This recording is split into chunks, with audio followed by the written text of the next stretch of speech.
In today's video, I'm going to teach you how to add terms and conditions checkbox in WooCommerce checkout. To get started, head over to your WordPress dashboard. From there, go to Pages and click Add New. The first thing we need to do is create the page that WooCommerce will use for your terms and conditions.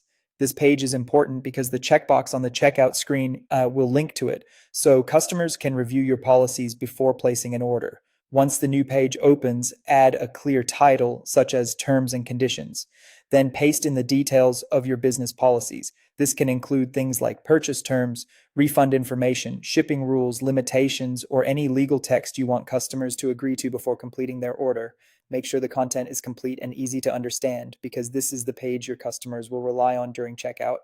After your content is in place, click Publish. This makes the page live on your website so WooCommerce can use it. If your site uses a block editor or a slightly different WordPress layout, the button placement may look a little different, but the goal is the same. Publish the page so it becomes available in your settings. Next, go back to your dashboard and navigate to WooCommerce, then Settings. Inside the WooCommerce Settings area, click on the Advanced tab. This section contains several important page assignments for your store, including the option for terms and conditions. Under the Page Setup section, look for the Terms and Conditions drop-down menu.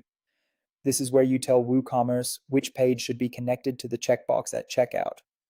Open the drop-down and select the terms page you just created. If you named it something specific, look for that exact page title in the list. Once you've selected the correct page, click Save Changes. This final step applies the setting to your store, and WooCommerce will now display the terms and conditions checkbox during checkout linked to that page. At this point, it's a good idea to test your checkout page on the front end of your site.